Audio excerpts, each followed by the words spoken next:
Ibang klase, the best talaga ang ambience here at Jackliner mga kaibigan. Sulitin natin yung sakyan natin para sa eskwela, trabaho at maging sa negosyo. Yung mga hanap buhay and syempre barker, pamor. Alam na this. Only here, Alagang Jack, alam na this. Si Christopher Lobos nasa LRT. Ngayon. Nakalib siya ngayon, gawa na ikakasal yun. Hindi niya rin nakilala yung mga pangasawa niya sa bus na to. Dito niya linigawan. Dito niligawan? Dito sinagot ng I love you? Oo. Yun, makikita mo sa may nagrarambutan doon sa may San Pablo.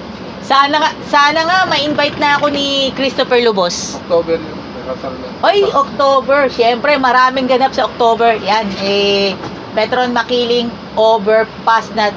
Dito na lang ako sa may proper, sa may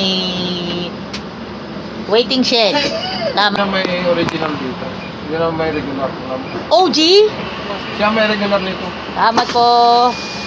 Yan, kasama po natin yung yung pag-alis. Thank you very much po. Pabuhay po tayong lahat. Salamat po. Thank you. 1588.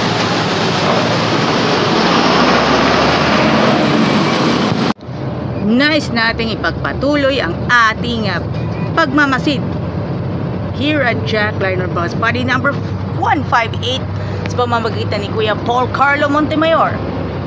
At least at the same time here at Jackliner, we always the best mga friend. Eto na tayo, kaya tayo pastilan mga kaibigan.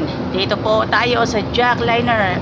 Great job opportunities para sa mga kababayan po natin basta graduate ng senior high school at this time. Mga kaibigan, dito sa Alagang Jack, alam na this.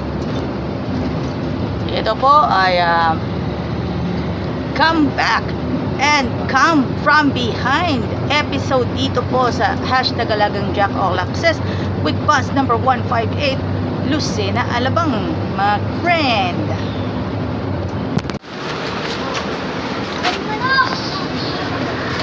Yes, thank you po.